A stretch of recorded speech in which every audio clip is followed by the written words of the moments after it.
Assalamualaikum warahmatullahi wabarakatuh. Hello everyone. Introduce myself. My name is Amelia Putri, class Management 23C, NPM 2341107. So, I will explain about it probability. Probability is a number that states the possibility of an event occurring. In other words, the chances of different events occurring can be measured using probability. And one of the purposes is to make decision.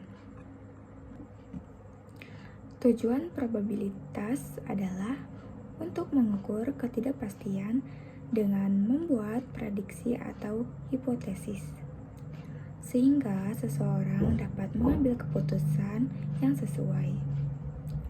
Pertama, yaitu memprediksi hasil. Probabilitas digunakan untuk membuat prediksi tentang kejadian di masa depan. Misalnya, dengan menganalisis data di masa lalu dan menghitung probabilitasnya. Seseorang dapat membuat prediksi tentang kemungkinan yang terjadi di masa mendatang. Kemudian yang kedua, membuat keputusan. Dengan probabilitas, seseorang dapat membuat keputusan dalam situasi yang penuh ketidakpastian. Dengan menghitung probabilitas, dapat dibuat keputusan yang optimal berdasarkan data yang ada. Kemudian yang ketiga, yaitu menguji hipotesis. Probabilitas juga dapat dimanfaatkan untuk menguji hipotesis dan menarik kesimpulan dari data. Dengan menghitung probabilitas, hasil tertentu dapat diperoleh dalam kondisi yang berbeda-beda, sehingga validitas di hipotesis dapat dievaluasi. Probability function is a mathematical formula that describes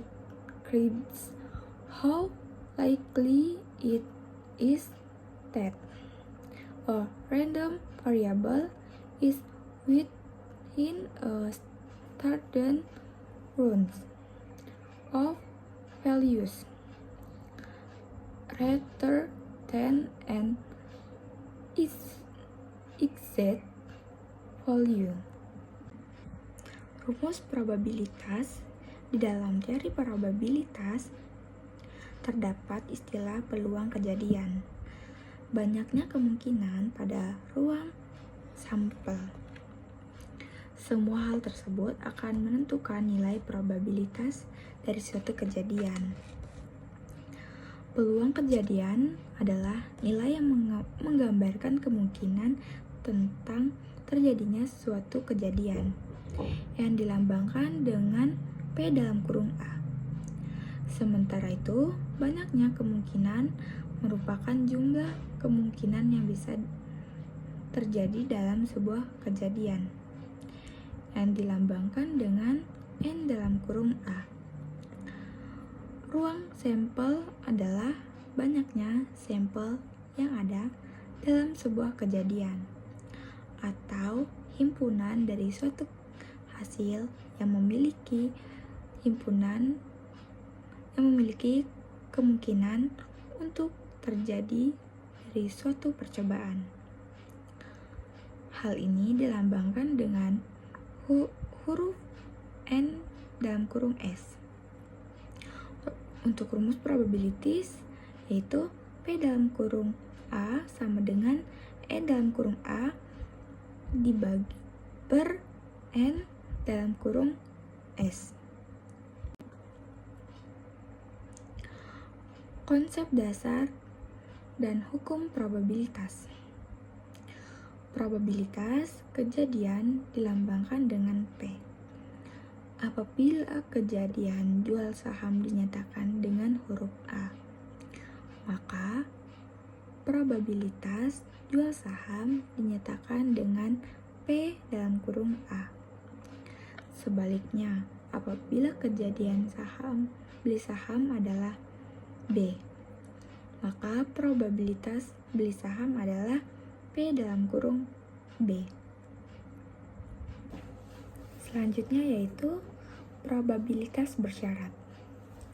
Probabilitas bersyarat adalah probabilitas suatu peristiwa akan terjadi dengan ketentuan peristiwa yang telah terjadi. Probabilitas bersyarat dilambangkan dengan P dalam kurung A per B, yaitu probabilitas peristiwa A dengan syarat peristiwa B telah terjadi. Hukum perkalian untuk probabilitas bersyarat bahwa peristiwa B terjadi dengan syarat peristiwa A telah terjadi dinyatakan sebagai berikut. P dalam kurung A dan B sama dengan P dalam kurung A dikali dalam kurung P dalam kurung B per A. Selanjutnya yaitu diagram pohon probabilitas. Diagram pohon merupakan suatu diagram yang menyerupai pohon dimulai dari batang, kemudian menuju ranting dan daun. Diagram pohon dimaksudkan untuk membantu menggambarkan probabilitas atau probabilitas bersyarat dan probabilitas bersama. Diagram pohon sangat berguna untuk menganalisis keputusan-keputusan bisnis di mana terdapat tahap-tahapan pekerjaan. That's all I can explain for me. Wassalamualaikum warahmatullahi wabarakatuh.